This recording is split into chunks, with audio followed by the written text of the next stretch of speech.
A heart which is beating like a Rolex, very regular, is very sick. And what is the indicator of good health?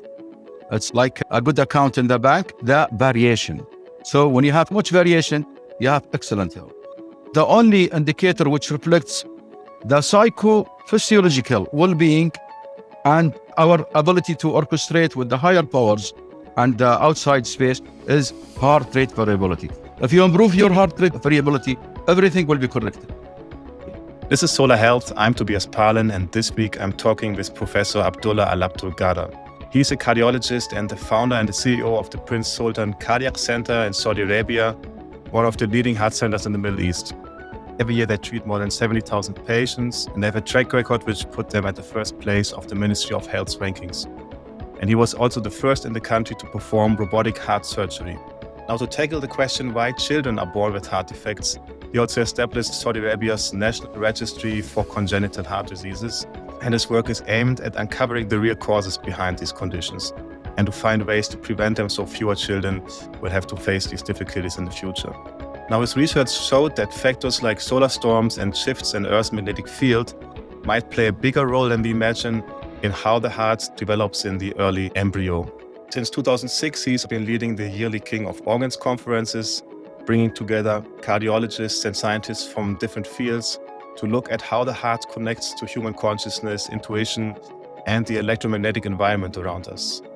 His contributions to Heliobiology also earned him the gold medal of the World Organization for Scientific Cooperation.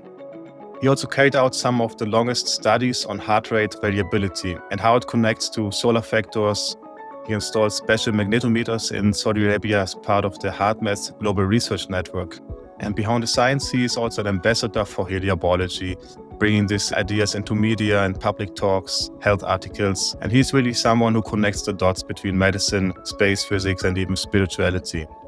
In our conversation, he shares why heart rate variability might be one of the most important yet overlooked health signals, and how tuning into your heart rhythm can change the way you feel and think, and how something he calls heart language can help us connect across time and space. This is my conversation with Professor Alabdulgader. What brought you to this very interesting topic of heliobiology as a clinical cardiologist? When I was a child, I was brought up in a conservative and religious community, and I was reading about the human heart in the Holy Quran and the Sunnah, and also about the other holy books. What is the meaning of the heart in the holy books? All the time, it equals the mind, the human consciousness, the thinking, being believer or not believer. The mention of the heart in the holy books is 0 time as a pump. And, the heart was my gate to heliobiology.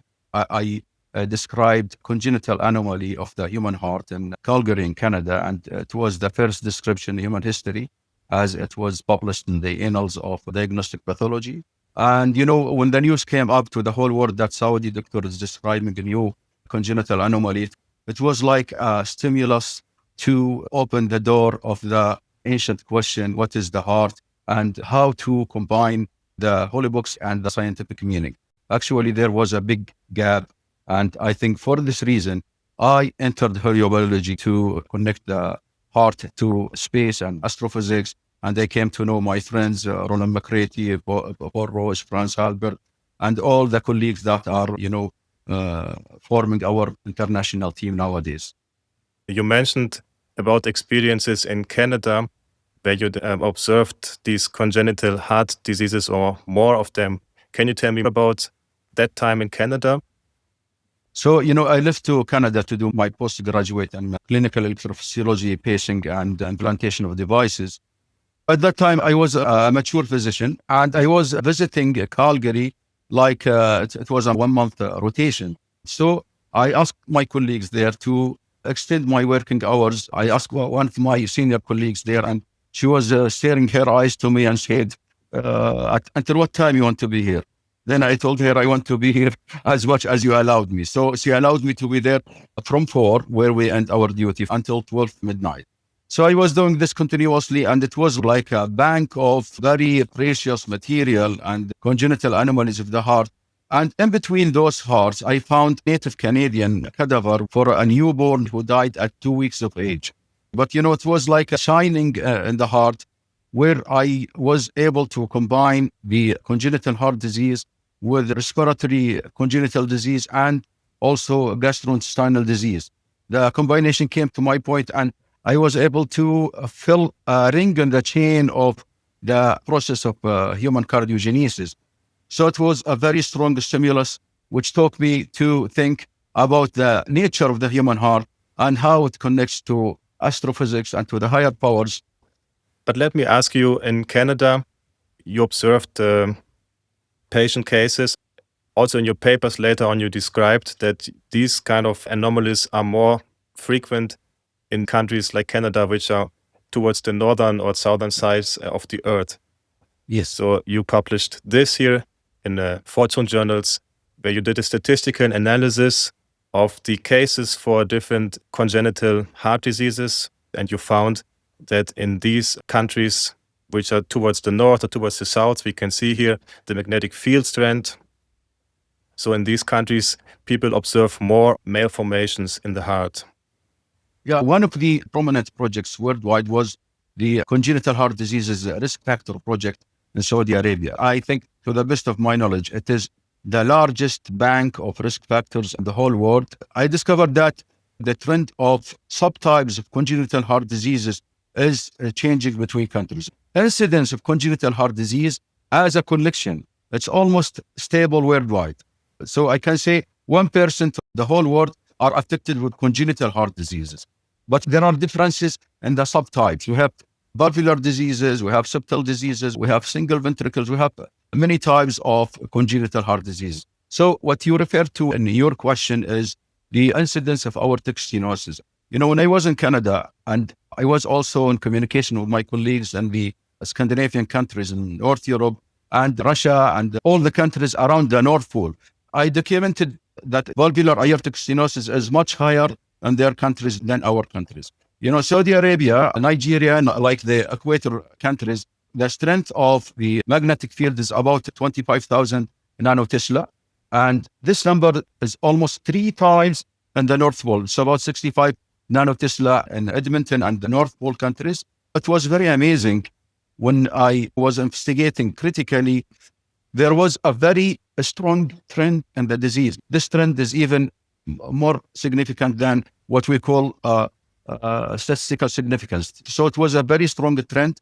And, I was able to document this, and I introduced new news to the congenital heart communities that we are thinking about everything, but we are forgetting the strongest factor, which is the planetary magnetic field, which has something to do with cardiogenesis when we were embryos in our mother's uterus. I suggested that the planetary magnetic field is truly a contributing factor. So why not go and study similar studies? And I discovered tumors, especially bone tumor disease. There are colleagues worldwide who use the low magnetic field to treat cancer diseases and to play with the pathways of the tumorigenesis and even to kill cancer within the cells. And then through discovery of the risk factors, we may go and interfere and kill the disease or abort the congenital heart disease in humanity, which is thought sometimes as a far dream. We also know that space weather disturbances are more dominant in these areas at the magnetic poles. So is it also possible that due to these increased magnetic fluctuations by space weather events, these heart formations are triggered? Yes, absolutely true. We call it cluster of increased incidence of the disease. Sometimes in my clinic, for the next 2 weeks, I'm seeing more than usual pulmonary atresia with the intact ventricular septum. It comes case after case. So if we go and investigate more in heliobiology and remember our first generation in the field, Alexander Chizhevsky, our great Russian scientist, myself and Roland, we consider ourselves as the third generation. The second is Franz Halberg. I think the first is Alexander Chizhevsky, who was in the beginning of 20th century doing his research in heliobiology. So, what you mentioned, the disturbances in the space weather, could be also related to the cluster of congenital heart diseases. Maybe when we have too much disturbances, this will increase the disease in certain areas of the world. And, it relates to increase the incidence of subtype of congenital heart disease. So when did you hear first time about the Alexander Chiyevsky?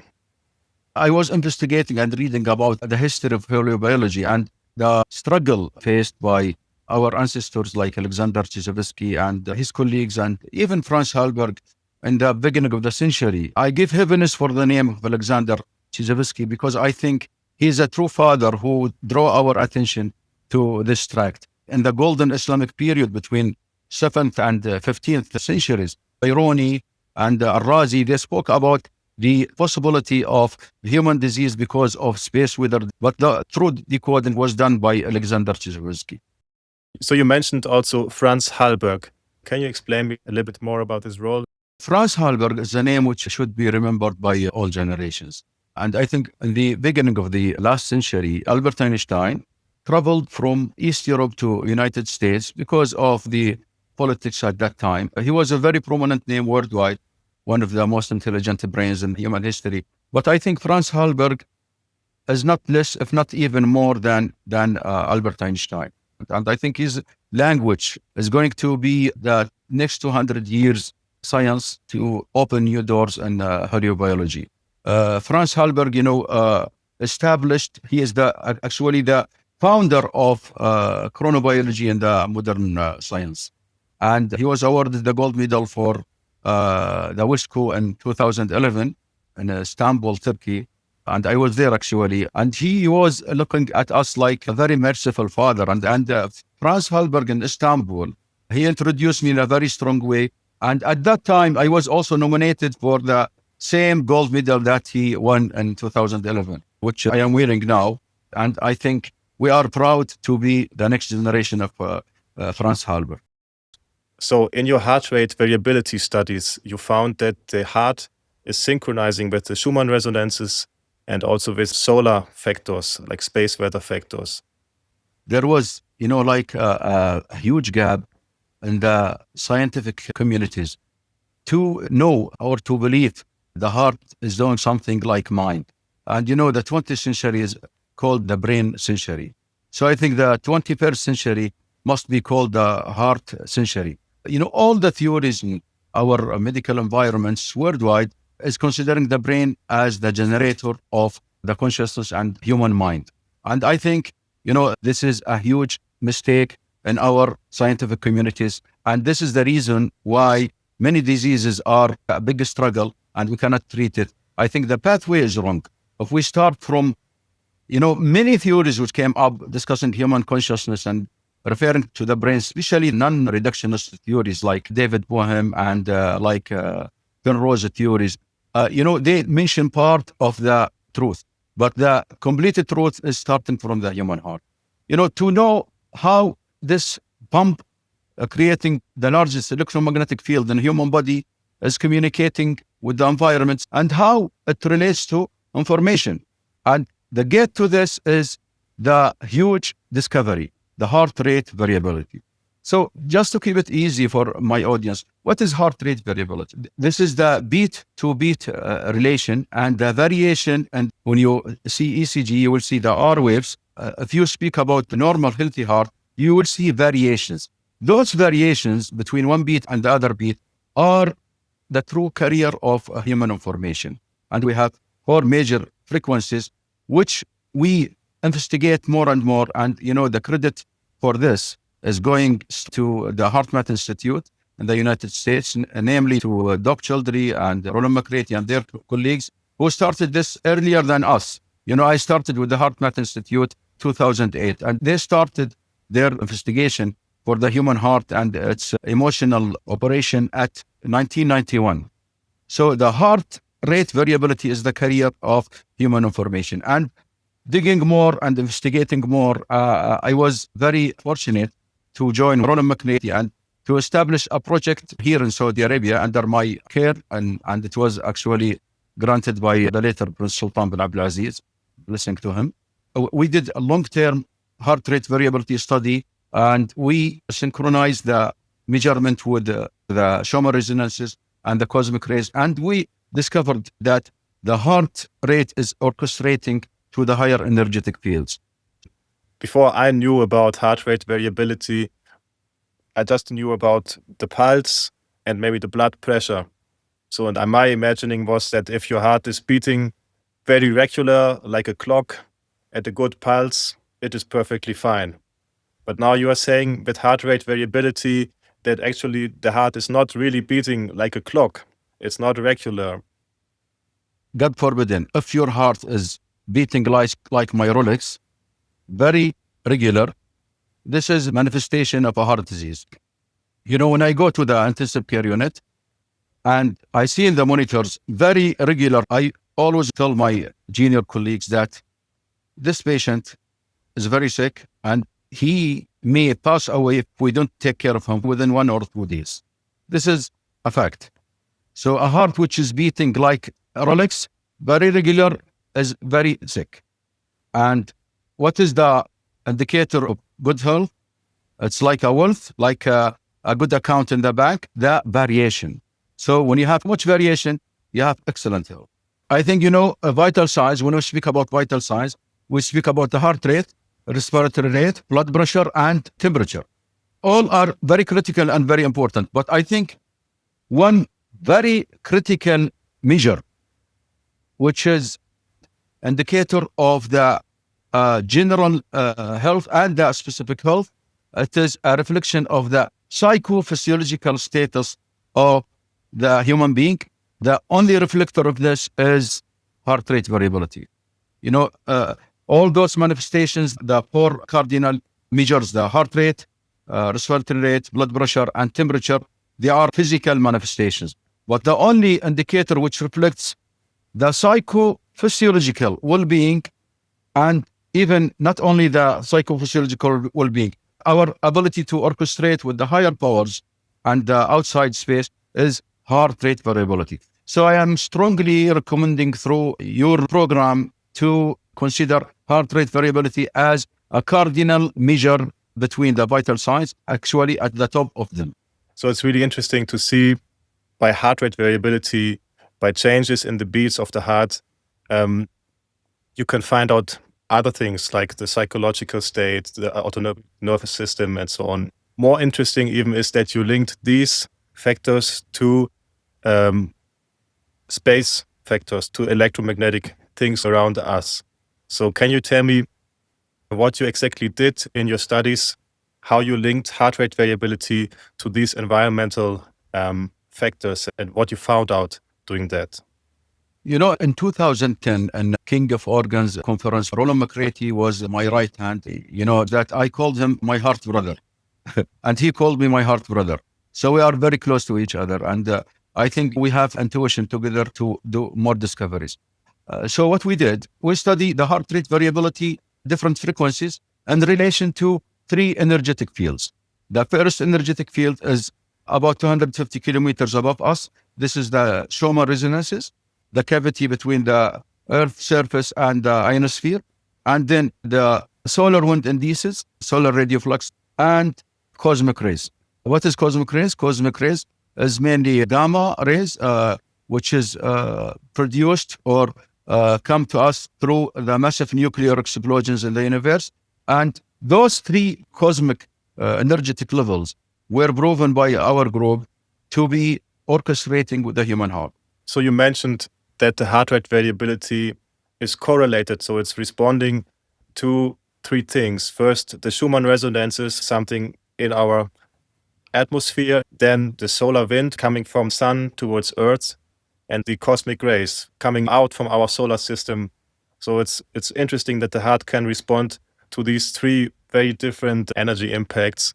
And when I read your study from the scientific reports in Nature journal, I also seen that you installed very sensitive devices which track the magnetic field of the Earth and how it's varying. Here's a picture of you and Roland. Yeah, when you inaugurated this site in Saudi. September 2010. And the same systems you installed also on different places around the world. Yes. And what you can measure with these systems. Actually, the frequencies which is overlapping with the biology or with our cardiovascular system, with the central nervous system, and with our cells, it's usually low frequency. So we are referring to a frequency between 0 and 60 hertz. So those systems are able to measure the very low frequencies, which is overlapping with the human biology. So very sensitive magnetometers with 3 axes to the front and back, north and west, and the other one is perpendicular to them. And, those magnetometers actually measure up to 10 to the power minus 12 Tesla. So it's very sensitive. So here we can see one example of your studies where you plotted these Schumann resonances together with the heart rate variability. And we can see here that during a normal period, these two quantities are in sync. Then we have the geomagnetic storm. That means the sun had a blast, like a X-flare or CME, coming to the Earth and disrupting our own magnetic system, our magnetosphere. And that, of course, also affects the Schumann resonances. And you observed that in this case, heart rate variability completely loses synchronization with these Schumann resonances. And here, after the storm, they come slowly in pace again with each other. And what you thought when you've seen these results? I think what we show in our diagrams is part of our global consciousness process. This is the Global Coherence Project led by Roger Nelson and now Roland McCready.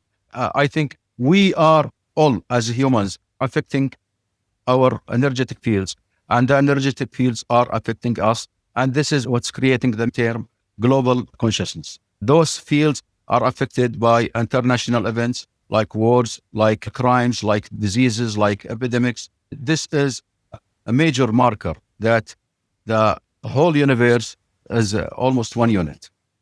I would also like to ask about this period when we have a storm, our heart loses this synchronization with the fields of the Earth.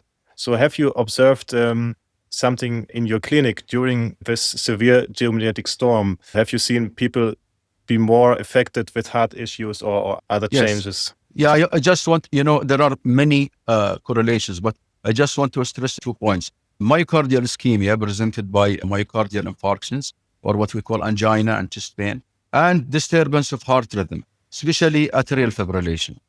Those are really correlated to our planetary magnetic field, and the solar wind is, there is a wind all the time, but when we see solar wind, it will come up to maybe 5 million mile per hour. And this is a huge move in the universe. So it affects our planetary magnetic field and it orchestrates with our heart. So it gives ischemia, myocardial infarctions, rhythm disorders to the heart. And also it gives periods of depression and it gives period. Sometimes, the suicidal and homicidal events are increasing.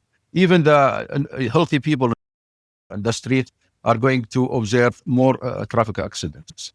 So in your papers, for example, in this one, in the Nature Scientific Reports, you correlated heart rate variability not only to Schumann resonances, but also to solar factors. You mentioned the solar wind, cosmic rays, and you found a characteristic behavior of the physiological reaction to these environmental parameters. And interestingly, you found also that this behavior is delayed by around 10 hours. So it means we have an environmental event. It could be any geomagnetic disturbance. And then we have to wait for 10 hours to see this being reflected in our participants, in the heart rate variability. Yes. Tobias, this, what you can see as a scientific graph now published in Nature Journal, was thought of Alexander Szybowski. And he mentioned about the lag in his observations to correlate the severe battles during World War I and the solar spots. He was referring to this. And now this is the explanation of the observation. Because the solar winds and the plasma needs time to travel, it's 150 million kilometers between us and the sun. So the light needs 8 minutes and the solar wind needs also time to reach to us. There is a gap also. There are psychophysiological changes which will come up after 2 to 3 days. This is the time spent by the solar wind to pass from the sun until Earth and affecting biology. Yeah, it's very interesting. And I also had the same result in my studies where I correlated blood parameters to solar factors and observed exactly this lag of 3 or 4 days, which you mentioned, the Yes. traveling time of the solar wind. And I couldn't reproduce these 10-hour gaps because the blood values were taken on daily basis and not every minute, like your heart rate variability, because the person who wears the heart rate variability recorder, right, she's wearing it 24 hours for maybe a few weeks. 5 months. For 5 months even. For 5 months. And Allah, our Lord, created us to do our job. The man to do his job and the lady to do her job. The ladies is much better than us. At the beginning of the experiment, we started with 16 male and 16 female. And you know how much female continue and how much male continue? 0 male, 16 female. Yeah, the females rule the world. Well, you also talked about a concept called coherence in your theories and your papers. And can you explain what heart rate coherence means? Yeah, actually, cardiac coherence is a term which has been generated, to the best of my knowledge, by HeartMath Institute. It's an explanation why the heart is an information organ. So that when we measure the heart rate variability during different emotions, so during positive emotions, like being appreciated, happy, and feeling well, this is different from negative emotions, like being anger, frustrated, or being in pain. And, even within the emotions, there are differences. So there is difference between relaxation and what we call coherence, or relaxation and being appreciated. The rhythm and the appearance of the heart rate variability is changing. We know that different emotions are reflected by different heart rate variabilities. So now, what is cardiac coherence? Cardiac coherence is, as I told you, a term which came up from the HeartMath Institute, and it means exactly psychophysiological well-being. Yeah, to make it easy, psychophysiological well-being. So when you are in cardiac coherence, this will reflect psychophysiological well-being. And what does it mean in graph, Tobias? When you are in coherence, it will be a sine wave, like when you draw a straight line in between, it will be symmetrical. So sine waves, very beautiful sine waves. But when you disturb this person, you may startle him or give him bad news, it will be noisy. Nobody can understand it, and it's not good even to see by the naked eye.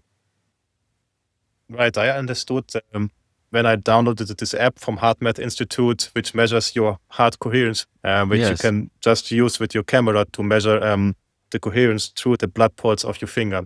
Yes. So what I understood is that the heart rate variability is not constant. So there's even a rhythm in this variability. So what is the connection to health? Yeah, Tobias, physicists, they taught us that when you have different sizes of pendulum in one room, big, medium, and small, after some time, all the pendulum will swing like the big one.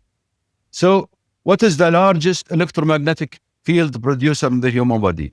This is the heart, definitely the heart. Number 2 is the human brain, and the ratio between the electromagnetic field of the human heart to the electromagnetic field of the human brain is 5,000 to 1.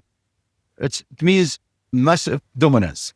So the heart is the controller to other body tissues and cells through its electromagnetic field, in addition to other pathways like neurological and biochemical and biophysical. So the massive magnetic field of the heart, with time, it is controlling the whole organs. The DNA in the human cell is acting like micro antenna, which is even detecting frequencies, and it is guided by the heart. This is why the heart is the king of the organs. So when the heart is in coherence, the other organs will be in coherence. There is a say by Prophet Muhammad, peace be upon him, he said, when the heart is good, all the organs are good. We can see by energetic power and energetic strength that the heart is controlling the other cells or the other organs by its electromagnetic field. So psychophysiological coherence is produced by the human heart. It is the king of the organs. That brings us also to the question now, what we can do to improve our health, to improve our coherence. Because when I think about heart health and what I heard from people is good for my heart, it's something like to take omega-3 acids or electrolytes or things which work maybe on a physiological level, but not really put the heart into coherence. So are there things which help to improve coherence, or how can you even Okay. know that you are in good coherence? This is very important piece of information. So take omega-3 and take this medication, take this herb, or go to this doctor, do this training. You know, if you want to improve your health, if you want to have better lives, look at your heart rate variability. If you improve your heart rate variability, everything will be corrected. Even the major diseases like atherosclerosis, malignancies, autoimmune diseases, and other chronic diseases will only improve if you improve your heart rate variability. How to improve it? You can improve it by first thing to have good connection with upstairs, with prayers. You can improve it with very good exercise. You can improve it with improving testosterone level in your body as a male. You can improve it with less stress in your life. You can improve it with many measures. It's not time to give details, but cardiac coherence is the true pathway to the best life and for psychophysiological well-being. This is why heart rate variability is maximum and best at age 22. Your heart rate variability is at the top level, and after 22 it is declining. So I can even indicate your age by your heart rate variability because we have graphs for this. But at 60 and at 70, can we do heart rate variability like 25? The answer is yes. That's very, very encouraging to hear. I mean, this should be really included in your daily check, in your doctor check. You're checking Yes. cholesterol and other Yes. things, but maybe you should check heart rate variability. Yes, to you're see right. how. I don't think we should check cholesterol. I have many papers for this. We can check for other causes of atherosclerosis, but cholesterol is product of our body. So 90% of our cholesterol is from our liver. Cholesterol is a healthy material, which is the major block of our cells. And without cholesterol, we cannot live. And I think when you have higher cholesterol, you have better health. But if this cholesterol is oxidized, this is another issue. Exactly, the damaged cholesterol. Yeah, I also realized that myself.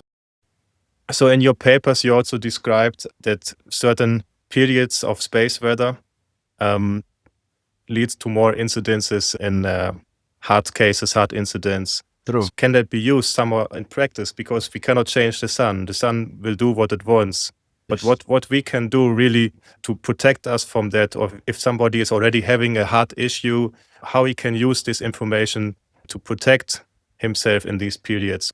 You know, in our statistics, 10 to 15% of world population will be affected by this. The effect depends on the health status, the self-regulation capacity of the person, and its sensitivity to those environmental changes or space weather changes. I always call to include space weather forecasting in our daily weather forecasting worldwide. I think it's the United States of America, Canada, Russia, Finland, and Sweden. They are doing this in their forecasting for weather in daily news. But other countries are not doing this. And even those countries are mentioning the space weather changes not for the sake of the effect of the space weather in our biology. No, they mention it for the effect in navigation and communication. To the best of my knowledge, they don't refer to human biology. But I think this is very critical, especially for unhealthy people. You mentioned that we cannot do anything with this.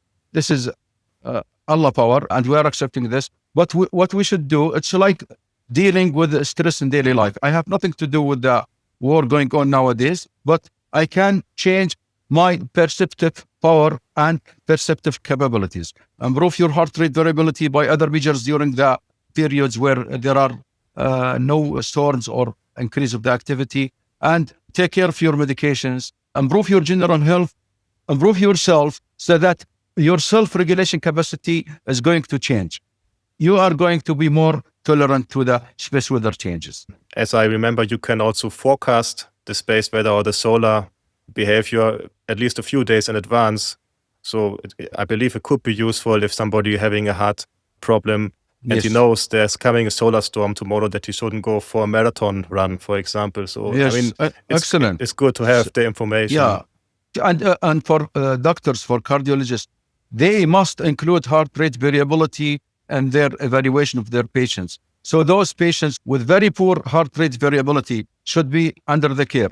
Maybe in terms of the checkups during pregnancy, you should also include heart rate variability. You do an ultrasound, and after that, you do a heart rate variability. Tobias, I have a comment here. Do you know what brought the idea of heart rate variability to the scientific community worldwide in the history? It was through the fetus. The CTG, the measurement of the heart rate of the fetus, through the OB/GYN physicians. We, as a cardiologist, we know that when the child has poor variation, this means he is in stress. They started the job, and we continue. So you discovered that the heart and the fetus is especially sensitive to this geomagnetic fields and disturbances, and especially in this formation process, this can lead to these congenital diseases. But now we have really a link, beside other links like genetic factors and so on. What do you think will be the impact to this problem of congenital diseases? Tobias, when I discovered the trend of the incidence of bicuspid aortic valve stenosis from the equator toward the north, I was in a nice scientific journey to look for even other creatures. And the science is supporting each other, and this is how we create advances in the medical literature. So, and one of them actually beautiful discoveries is that the planetary magnetic field is affecting the genesis of the fish within the oceans. And by doing this in the laboratory, we discovered that the organogenesis and the formation of the biology is affected by those magnetic fields, which is produced by planetary magnetic field or artificially. So we can simulate the planetary magnetic field and manipulate the molecular pathways during organogenesis, during formation of organs. If you discover the pathway of the crime, you can prevent the crime. And even you can create peace in the community. And in our world, the crime is the disease. And the peace is to use those pathways to treat the disease rather than to proceed and produce the agony of congenital heart disease. Congenital heart disease is a very major burden on all world communities. A very large amount of our budget is going to treat congenital heart diseases. 1% of our communities, of our life birth, is congenital heart disease. And what we spend for our patient is huge. And it's not only money, it is also the psychological factor, the disturbance of the families, the burden in the communities, the international health, and even our global consciousness is affected by the sad news of having a baby who will have 3-4 catheterizations and then cardiac surgery. Now we discovered that those molecular pathways, we can play with them by applying our electromagnetic fields, and we can do something. Yes, we are in the beginning, but the beginning is the true start. And I remember one story which I heard from our colleague, or from our friend also, Alpha Vainoras from Lithuania. And he shared once that they did experiments with frogs. And Yes. they shielded these frogs in a Faraday cage. A Faraday cage is something which blocks all electromagnetic fields around you. They observed these frogs for some times, and they found that by shielding these frogs from all our earthly fields, they developed anomalies. Some frogs had 3 legs, or really severe anomalies. So when you look about this problem with congenital diseases, which you found, especially in northern countries, do you think it is really the magnetic fields, like the solar disturbances, which cause this problem, or it is more us, like our heart rate variability, the way how we adapt to that? I think it's both internal and external. Yes, we should improve our self-regulation capacity, but the external factor is there. It is a fixed factor. We humans, we are not listening to the internal sound that Allah subhanahu wa ta'ala is sending to us. We have internal sound like intuition that we are not hearing, but animals like frog, like elephants, like tigers, like wolves in the ocean are listening to this. and they are getting away from earthquakes and tornadoes and disaster areas because they are listening to what is sent to them. We are not listening to this. This is a call from your program to the whole humanity to listen to the nature created by Allah subhanahu wa ta'ala. Listen to the nature. The frogs are are listening to this, and they are traveling away from the earthquake area and from volcanoes. So why we human, we don't care about this magnetic field? So what you would recommend to do to become closer with nature? Improve heart language. Improve heart language. If we improve our heart language, we will know that we will communicate in a better way to our surroundings, even living thousands of kilometers apart from us. We will have peace together. We will know that by our heart feelings that we as human nations living in this planet, we have more risk factors coming from nature than we should create in politics and crazy wars. The heart language is the only language which will send mercy to humanity. Yeah, that's a beautiful point to close this first session. And I have the feeling that we still have interesting points to cover. Like you mentioned, the magnetic field of the heart is 5,000 times stronger than the brain. So what does it mean? Is the heart our center, or is it the brain? Also, between people living far away, you have observed that their heart rates still are able to synchronize. So how is that happening? And also about how to improve heart coherence, how to live better, how to become better in decision-making in our social interactions, how to become more efficient in our own body. So we'll come to these points in the next videos. I'm really excited for that. So Professor Abdullah, thank you very much for this inspiring conversation. And to everyone watching, please also visit solarhealth.org. I have shared the links to Professor Abdullah's work, his publications, and other ideas about health physics in daily life.